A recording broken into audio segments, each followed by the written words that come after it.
Should you buy a property with a vacant possession, or is it okay to buy with tenants in situ? Landlords who are selling their properties probably have not kept the property up to top scratch condition, and they probably also haven't pushed the rents up as much as they could. They are going to have this period of time where they have no rental income coming in. And again, they've got their mortgage to pay, they've got their standing charges for the gas, the electric, the insurance, and also the council tax. But the tenants in the property, you need to understand, are they the kind of tenants you're going to want to have in the property, and are they going to be able to afford the kind of rent that you want to charge tenants? Did the landlord do all the necessary checks when that tenant first moved in? Did they do the rent to right check? Did they do all the things they need to do for the tenants, such as giving them a copy of the EPC certificate? Did they give them a how to rent guide?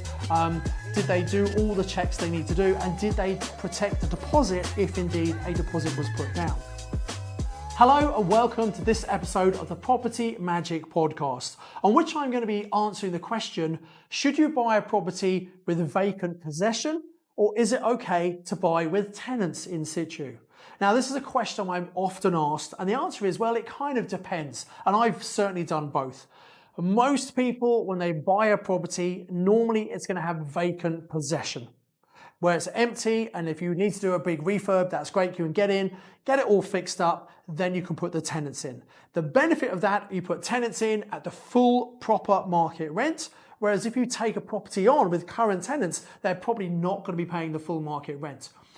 The disadvantage, obviously, is all the time you're taking to get the property done up is time you're not really renting it out, so you're not getting rental income coming in, but you're probably still paying your bridging or your mortgage. You're probably paying the council tax and also the standing charge as well. So you're going to have money going out with no income coming in, which is why buying a property with tenants in situ can actually be quite attractive sometimes. But as I said, most people, they're selling a property with vacant possession.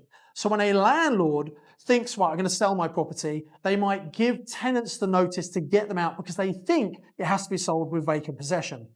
Sometimes landlords don't do that. They just put it up for sale. They think, well, whoever buys it, hopefully I can sell it to them with the tenants in place. But sometimes the tenants get spooked because they don't know who's going to buy, what's the new landlord going to be like. And for that reason, they might decide to leave the property anyway. And the landlord ends up with this property empty they're trying to sell. Now that's also a problem for the landlord because they are going to have this period of time where they have no rental income coming in. And again, they've got their mortgage to pay. They've got their standing charges for the gas, the electric, the insurance, and also the council tax. So having an empty property isn't really good for the owner who's trying to sell it, or you as an investor when you first buy it before you get the work done to be able to rent it out. So let's now talk a little bit about buying a property with tenants in situ. Can you do this? What are the risks and what are the opportunities? Well, the vast majority of landlords who are selling their properties probably have not kept the property up to top scratch condition, and they probably also haven't push the rents up as much as they could. Now, I understand this because as a landlord myself, if you've got good tenants in place, I'd rather keep good tenants in and happy rather than pushing the rent too much, causing the tenants to leave, and then I've got to find some new tenants, I might have some void periods, and I've got to pay the cost of finding those new tenants in the first place. So sometimes we just keep the rent as it is, happy with good tenants in place. What that means is after a number of years, those tenants might eventually move on, and that property probably needs a bit of a refurb. So any property you take on from existing landlords going to need some work doing to it, even if it might only be cosmetic. But the tenants in the property, you need to understand, are they the kind of tenants you're going to want to have in the property, and are they going to be able to afford the kind of rent that you want to charge tenants? So these are considerations you need to make. Also, if you buy a property with tenants in place, you have to be very careful to check the contracts that they are on. In England, we normally have an AST contract, an assured short-term tenancy for 6 or 12 months. Now, things are all changing because of the Renters' Rights Bill. Don't worry about that for the moment. If we're taking on a property, we need to look at the contracts that people are currently on to make sure they are correct contracts. We also want to see, have they come to the end of the contract? Is it on a rolling month periodic basis, or are they fixed for a certain amount of time? Also, very importantly, we want to check, are they actually up to date paying all their rent? The landlord might say in theory they can get a certain amount of rental income, but are they actually getting that from all the tenants? Also, understand the dynamics in the group, especially if it's an HMO. Do they all get on? Are half of them about to leave? What's happening in that household? And also very important, did the landlord do all the necessary checks when that tenant first moved in? Did they do the rent to right check? Did they do all the things they need to do for the tenants, such as giving them a copy of the EPC certificate? Did they give them a how to rent guide? Did they do all the checks they need to do? And did they protect the deposit if indeed a deposit was put down? So it's a bit of due diligence for you to do to make sure the landlord was doing it correctly. Don't assume that they know what they're doing. And even if they had a letting agent in place, don't assume everything was done correctly, because unfortunately some letting agents are not as good as we might want them to be. So you do need to do those checks. But as long as everything's fine, we absolutely can take on a property with tenants in place. Now, I actually did this earlier in the year. It was actually for my wife. We were setting up a property company for her. It was her first HMO. And this was a property we bought from a motivated seller. We've been talking to them for a period of time. Unfortunately, it was a couple. The wife used to look after all the paperwork. The wife passed away, the husband inherited it. He was a builder, so he was very good at that side of things, but not so good at the paperwork. And to be honest, he'd kind of let the property standards go down. It did have a license on it, an HMO license, but that lapsed, so we had to get that sorted out as well. The situation was that he hadn't been paying the bills, and he hadn't been paying the mortgage, and that wasn't necessarily his fault. It's because of the probate, and the mortgage lender wouldn't speak to him, and it was all a bit of a big mess. So we were waiting to get various certificates to make sure everything was in place to buy the property. It was taking quite a few months, to be honest. And then we finally had a notification from the solicitor saying, actually, the lender's now impatient and they want to repossess the property. Far from buying it with a mortgage and a deposit, we didn't have time to do that. So I had to speak to one of my cash investors. We were able to buy the property cash. We did a JV with them. And we're now at the point 6 months later, we're about to refinance the property. Now, all of the tenants were on a very, very low rent. The landlord hadn't raised them for about 6 or 7 years. They were paying very low rent. And we went in and said, look, guys, we know the condition of the property is not very good. We're going to refurbish your kitchen. We're going to refurbish the communal areas. And as and when people move out, if they want to, we'll redecorate each of the rooms.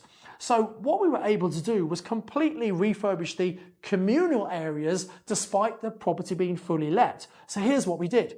What we did was, first of all, the kitchen. The kitchen was horrible. It was a real state. We said, look, guys, it's not a great kitchen. We recognize that. We want to give you a lovely new kitchen. There will be a little bit of inconvenience. It'll take about a week for us to strip it out and put a new one in. So during that week, we moved the cooker and a microwave and toaster and kettle into the living room so they could still use those facilities. And then what we did was we actually gave them a little bit of extra money so they can get a takeaway each night for the weeknights in which we were doing the work on the property. We got the kitchen done in a week and they were delighted with the brand new kitchen. Then we refurbished the living room. We replaced some of the electrics, new fire alarm, put a new boiler in. So we did some real improvements to it, and the property is a much, much better property now. We also said to the tenants, look, we need to be raising the rent, but rather than putting up to the full market rent, which would be a little bit of too much of a jump, we said we're going to do a little bit of an increase in 6 months and another increase in 6 months. So we're getting them a bit more used to the higher rent. If they don't want to stay, ultimately they can move out. But at the moment, touch wood, they all seem to be happy and paying the rent that we've agreed. After all, they've been very, very cheap living for a very long time. I think they all recognise that, and it would cost them a lot more to move out to another property. And now they have a much better property than they've been living in, so they're happy with paying a bit more rental income. Now, obviously, we haven't been able to refurbish the bedrooms, but what we'll do when the first person does move out, which will happen at some point, because there's a bit of a churn in HMOs anyway, we'll refurbish that room, and then we'll rotate all the tenants round into that room, so each room can be done one at a time. So eventually, the first room that was refurbished, once we've used that for all the other tenants, we'll then put that back on the market and fill that one, and they'll go back into their rooms fully refurbished. So that's how you can do a full refurbishment on a property that is actually fully tenanted. Because many people think, I've got to have vacant possession to do a full refurb. Well, No, not necessarily. This property was all set up as an HMO, all the safety things were in there, although they did need to be updated and modernised. So it's now a really good property. It's a 6-bed HMO. When we come to refinance, we may not get all of the money out, but we should get most of it. We've significantly increased the value. So in that case, we bought a property with tenants in place and it worked absolutely fine. However, I want to give you a final tip here that will help you when negotiating. I believe when you're buying a property that's tenanted, in the case that we had, the rents are going to be lower. And the problem with that is if someone's trying to buy the property, we were buying cash, but if someone's getting a mortgage, the mortgage company's going to look at the current rents and that might limit the valuation they give you on the property and also the amount they're actually going to lend to you. So you can say to an owner, well, if tenants are in place, I need to get a lower price.